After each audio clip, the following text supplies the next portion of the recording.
Now, in this question, I'm given that fx is equal to px squared plus 4x brackets p plus 3 plus 5p, where p is not equal to 0. And fx equals minus 19 has two distinct real roots. And we need to find the range of possible values of p. In this case, we have to consider a couple of things. Number one is the two distinct real roots. So for this, we have to remember discriminant. Okay, so b squared minus 4ac must be greater than 0.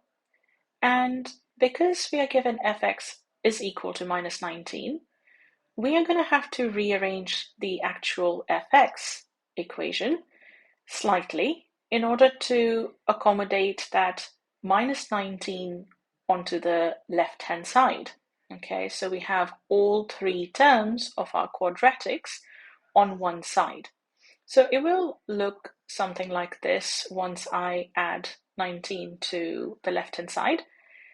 And from here, I've got all my terms. So I've got my a, which is p, b, which is 4 brackets p plus 3, and the c is 5p plus 19. So now if I insert that into my discriminant, it will look something like 4 brackets p plus 3 whole squared minus 4 times p times 5p plus 19, and that's greater than 0.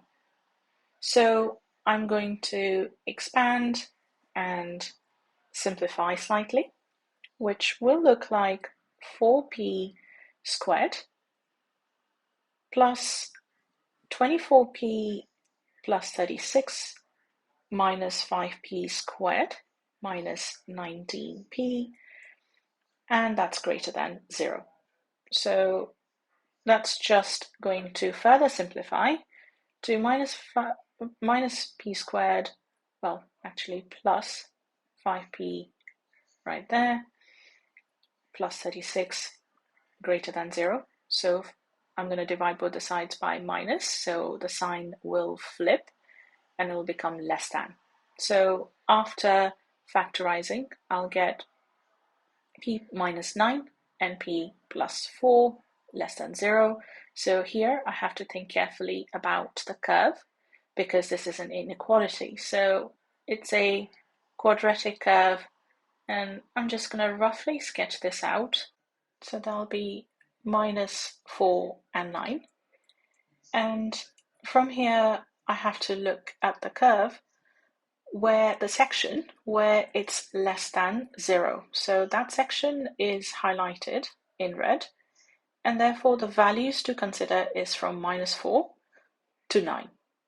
Okay, however, be careful because we are given that p is not equal to 0, which means that it'll be from minus 4 to less than 0, and from greater than 0 to less than 9.